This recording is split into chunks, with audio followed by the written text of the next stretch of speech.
What if I told you there's a planet where it rains? Rocks, not water, not hail, molten, superheated rocks, falling from the sky every single day. This place is real, it exists, and it's called Corot 7b. And once you hear what happens on this planet, you'll never look at a rainy day the same way again. Corot 7b sits about 490 light-years away from Earth, orbiting a star in the constellation Monoceros. It's roughly 1.7 times the size of Earth, and about 5 times its mass. When scientists first discovered it in 2009, they were thrilled. Finally, a rocky, Earth-like exoplanet. But that excitement quickly turned into something else entirely. Corot 7b orbits its star at an almost unimaginable distance, just 1/60th of the distance between Earth and the Sun. Let that sink in. In the sky of Corot 7b, its star appears 360 times larger than our Sun appears to us. Imagine looking up and seeing an enormous wall of fire filling your entire sky. The moment that star rises, it's not a sunrise, it's instant death. The dayside surface temperature reaches approximately 2,600 degrees Celsius, hot enough to vaporize rock.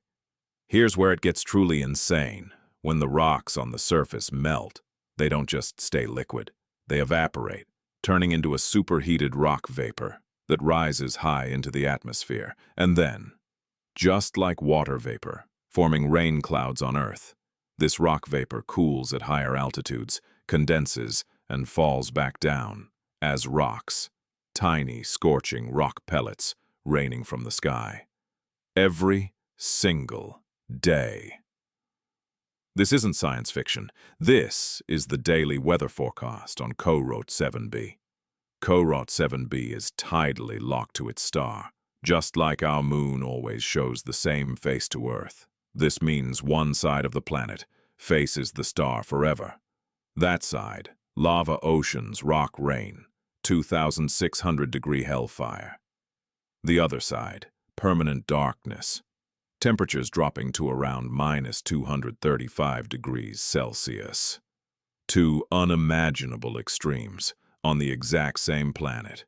Scientists believe Corot 7b wasn't always like this. It likely started as a gas giant, massive with thick layers of atmosphere. But over billions of years, it slowly drifted closer to its star. The intense stellar winds and radiation stripped away its atmosphere, layer by layer, until only the bare, scorching, rocky core remained. What we're seeing now isn't a planet in its prime. It's a dead world, a skeleton, what's left after a star burns everything else away. Corot 7b leaves me with one question I can't stop thinking about.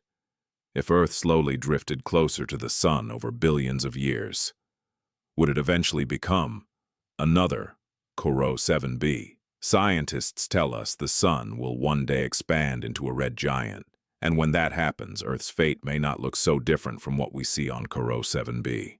There are no permanent homes in this universe. Every world has its ending. Next episode, we're visiting a planet with the most spectacular ring system ever discovered. A ring so large, it's bigger than Earth's entire orbit around the Sun.